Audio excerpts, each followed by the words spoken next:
Dearest listeners, before we discuss a love that began not with a glance, but with the turning of a page, allow this author a small indulgence. If my stories bring you delight, I implore you to grant me a token of your esteem with a like, to subscribe so that my future dispatches always find you, and to leave a comment below. This author is most curious to learn from which corner of the world you are listening. Now, with such pleasantries attended to, let us proceed. Our tale begins, as all the most delicious stories do, in the glittering ballrooms of London during the height of the season. Miss Charlotte Fairchild, gentle listeners, picture if you will a young lady of 20 summers with the unfortunate habit of preferring Byron to balls, had been quite contentedly invisible for 2 seasons running. While her elder sister, the incomparable Miss Lydia Fairchild, collected suitors like some ladies collect ribbons, our Charlotte had perfected the art of becoming one with the wallpaper. This author has it on excellent authority that Charlotte possessed a rather singular talent. She could render herself so thoroughly unremarkable that even the most desperate fortune hunters passed her by without a second glance. Her soft brown hair, pinned in the simplest style fashion would permit, her modest morning dresses in shades of sage and dove gray, her quiet demeanor, all conspired to create a young lady who moved through society like a ghost at a feast. At the Danbury Ball last month, this author witnessed young Lord Finchley, whose pockets were so empty they practically echoed, look directly at Charlotte before turning to his companion and declaring loudly that there was not a single eligible lady to be found in that corner of the room. Charlotte, to her credit, merely turned a page of the poetry volume hidden behind her fan. But oh, dearest listeners, what the ton failed to notice. For behind those unremarkable hazel eyes lived a mind that devoured philosophy and poetry with equal appetite. While other young ladies memorized the latest dance steps, Charlotte memorized Shakespeare's sonnets. While they practiced their pianoforte, she taught herself Italian to read Dante in the original. Her father's extensive library had become her sanctuary, her refuge from a world that valued beauty over brilliance. Just this afternoon, before the great crush of the Pemberton Ball, this author is aware that a small scene unfolded in that very library. Charlotte was found by her mother, not preparing her attire, but hunched over a volume of Locke, a frown of intense concentration on her face. Mrs. Fairchild sighed, the sound a familiar melody of maternal exasperation. She gently chided her daughter for empoisoning her mind with philosophy when she should be considering which ribbons best complemented her eyes. "No gentleman wishes to discuss metaphysics, Charlotte," she had lamented. "He wishes for a pretty partner who can follow his lead. You shall be quite impossible to marry off at this rate." Charlotte had merely offered a quiet apology, the words a shield for the vibrant world of ideas her mother could not or would not understand. One must confess that this author found it rather tragic, not Charlotte's bookish nature, heavens no, but society's blindness to the treasure in their midst. For what use is beauty without substance? What value a pretty face attached to an empty head? But I digress, as I so often do when the topic turns to the failures of our supposed betters. It was at Lady Pemberton's annual ball, that monument to excess where even the flowers seem to sweat from the crush, that our story truly begins. Charlotte had secured her favorite spot behind a rather imposing potted palm, a small volume of Wordsworth concealed in her reticule. She had become quite expert at reading whilst appearing to merely observe the dancing, turning pages in rhythm with the quadrille. The Fairchild family's attendance followed a predictable pattern. Mr. Fairchild would disappear into the card room. Mrs. Fairchild would orbit her beautiful eldest daughter like a particularly determined planet around the sun. And Charlotte? Charlotte would find the nearest architectural foliage and commence her literary pursuits. Enter Lord Nicholas Ashford, a name that carried its own weight in society. At 26, his lordship had recently returned from a rather extended sojourn on the continent. The gossips whispered that he'd left England 3 years prior with the reputation of a rake that would make even Lord Byron blush. But the man who returned? Well, that was quite another creature entirely. Gone was the carelessly tousled hair and the sardonic smile. In its place stood a gentleman of serious mien, his dark hair severely styled, his evening clothes impeccable but austere. Some said he'd suffered a disappointment in Italy. Others claimed he'd found religion. This author suspected the truth was far more interesting, a man who had looked into the mirror of his own excess and found himself wanting. On this particular evening, Lord Ashford found himself in the unfortunate position of being hunted. The ambitious mamas of the ton had descended upon him like particularly well-dressed vultures. In his desperate flight from the approaching Duchess of Witherby and her triple threat of triplet daughters, his lordship ducked behind the very same potted palm that sheltered our Charlotte. This author nearly expired from delight when witness to what followed. The collision was soft but decisive. Charlotte, deep in contemplation of Wordsworth's Tintern Abbey, suddenly found herself pressed against warm, superfine, and sandalwood cologne. Her book tumbled from nerveless fingers, saved from the floor only by his lordship's quick reflexes. For a suspended moment they stood frozen, the hunted lord and the invisible miss, both refugees from the glittering battlefield beyond their green sanctuary. Lord Ashford's recognition of the poetry was instantaneous.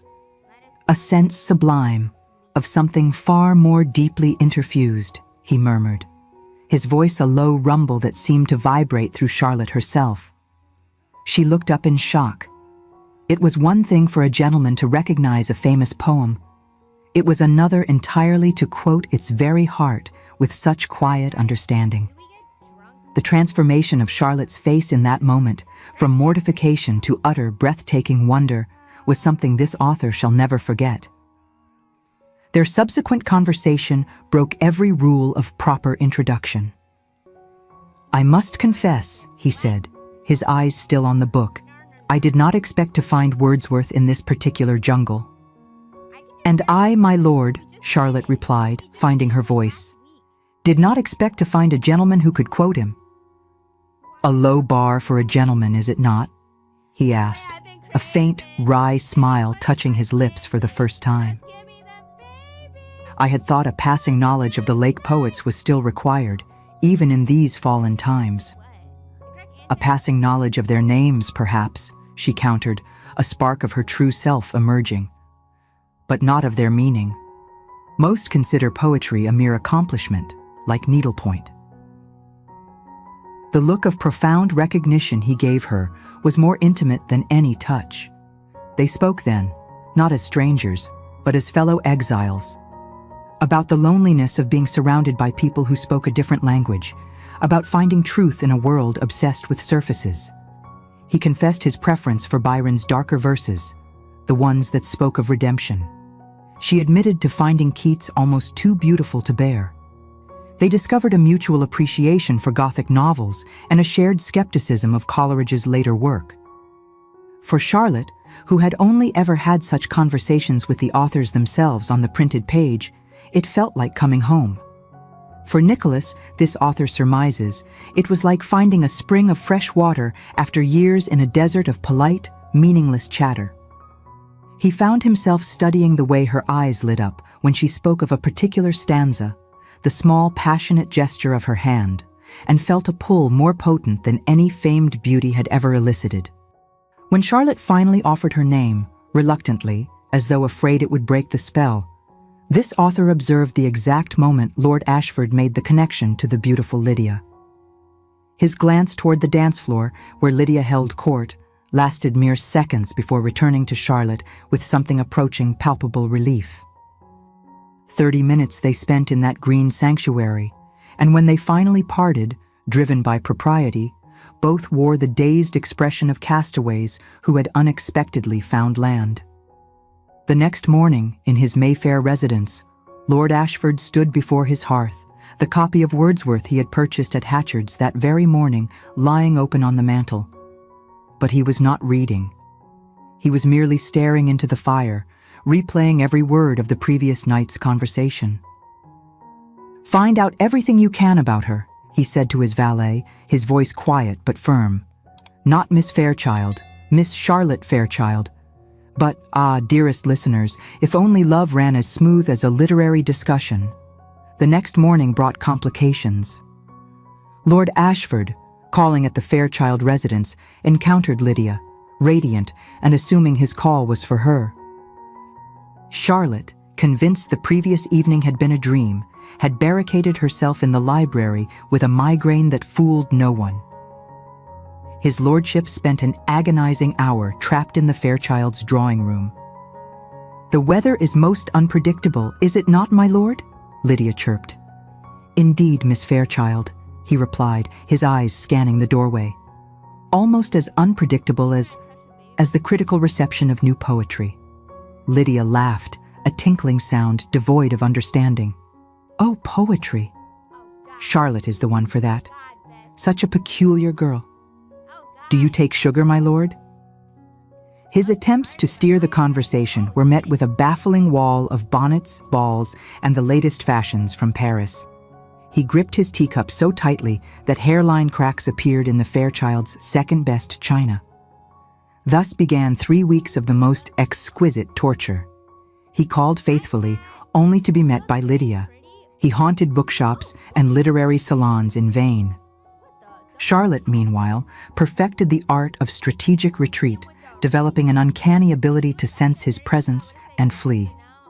Once, and this author blushes to report it, she actually climbed through a ground-floor window at the Ashfords' garden party rather than encounter him on the terrace. The ton drew their own conclusions. Lord Ashford's persistent calls, combined with Lydia's beauty, painted a clear picture. Wagers appeared at White's. Charlotte, hearing the whispers, retreated further into her books, convinced she was watching the man who had touched her soul court, her perfect sister. She began to fade like a pressed flower. It was Lydia who found her one afternoon, curled in a window seat in the quietest part of the house. A volume of tragic poetry open but unread in her lap, her eyes glistening with unshed tears. For the first time, this author noted, a look of genuine concern replaced Lydia's usual bright confidence. She smoothed her sister's hair, her expression a confused mixture of pity and dawning understanding. Perhaps, she began to suspect, this was not merely a case of bookish melancholy. The crisis point arrived at the Duchess of Kent's musical evening. Charlotte, dragged from her exile by maternal decree, sought refuge in the Duchess's legendary library. She stood before the poetry section when footsteps interrupted her solitude. Her panicked grab for Paradise Lost fooled no one, least of all Lord Ashford. "Miss Fairchild," he began, his voice tight with weeks of frustration. "Am I truly so fearsome that you must flee my presence at every turn?" "My lord, I was merely seeking quiet," she stammered. "You should be in the salon. My sister." "I have no interest in your sister," he finally burst out, the words a shock in the silent room. "I have spent weeks attempting to speak with you. I have read poetry until my eyes ached, hoping to find something new to discuss with you. Why do you continue to hide from me?" The confession hung in the air, fragile and astonishing.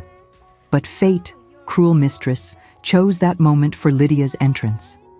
Her bright assumption that Lord Ashford would escort them both back to the salon shattered the moment.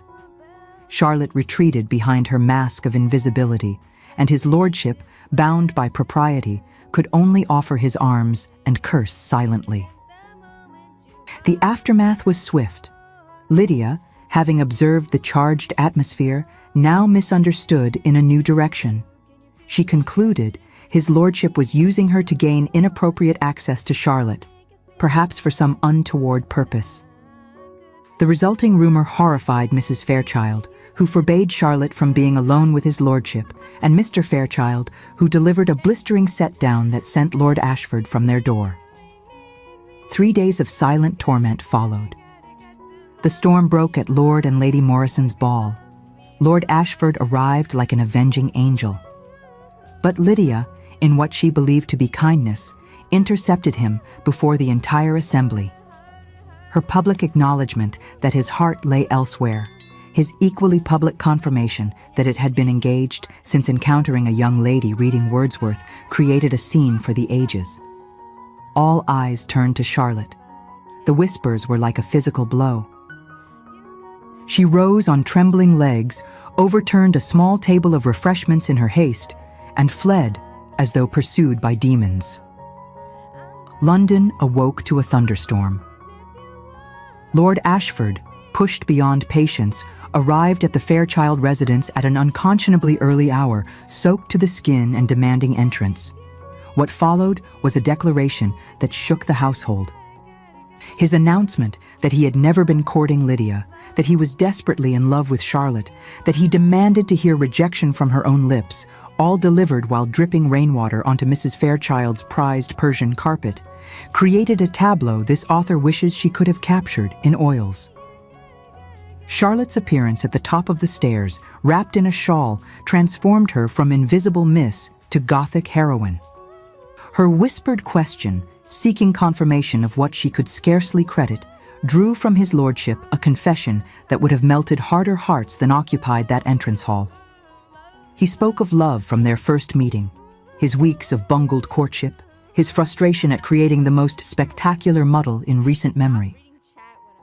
When Charlotte descended those stairs, her confession of believing everyone would prefer Lydia's beauty drew an impassioned speech about the superiority of authentic brilliance over symmetric features.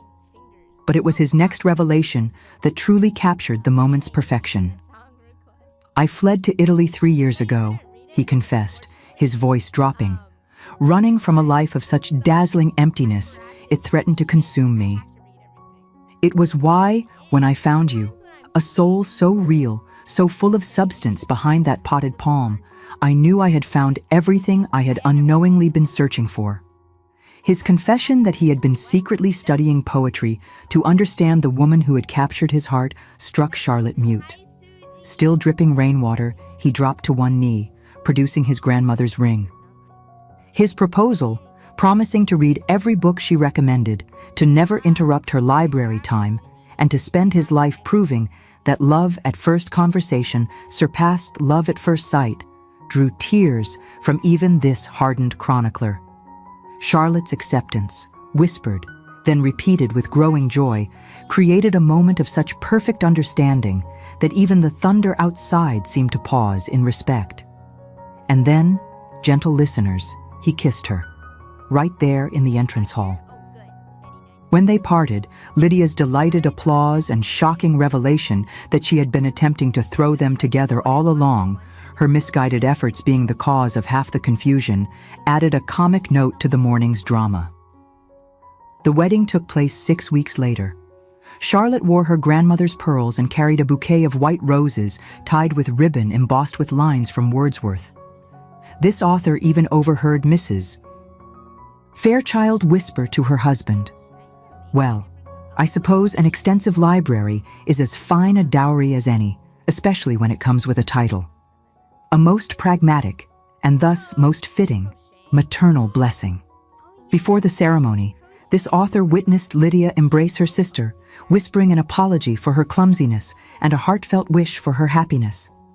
Their honeymoon, spent touring the great libraries of Europe, produced a correspondence filled with discoveries both literary and personal. They returned to London for the next season, where Lord and Lady Ashford became famous for hosting intimate salons. This author had the pleasure of attending one such evening. The air crackled not with gossip, but with lively debate. Charlotte, now a confident hostess, moved through the room with quiet grace, guiding a discussion on Kant, while Nicholas watched her, his expression one of absolute adoration. They had created their own society, one where wallflowers found themselves suddenly visible, and where more than one romance bloomed over a shared appreciation of a well-turned phrase. Their library, this author has heard, contains matching reading chairs positioned to catch the best light, with a small table between them, perfect for sharing particularly delightful passages. Above the mantel hangs a painting, not a formal portrait, but a scene of two people reading in comfortable silence, their free hands intertwined. And now, dearest listeners, I must turn to you. Does the tale of a love born from whispered poetry and stolen glances find favor with you? Your likes are a most welcome compliment, and I am always eager to peruse your thoughts on the matter in the comments below. To ensure you are alerted the very moment my next dispatch is made public, do subscribe and perhaps even engage that curious little bell icon. A rather insistent contrivance, I am told, but a most effective one for ensuring one never misses the latest news. And so, gentle listeners, another tale reaches its blessed conclusion. This author withdraws until our next encounter, leaving you with this thought. The greatest love stories are not always about the most beautiful or the most accomplished, but about two souls who speak the same language, even if that language happens to be written in the pages of a poetry book hidden behind a potted palm. Until then, remember, the greatest scandals often lead to the greatest happiness. Your devoted chronicler, Lady Ravenswood.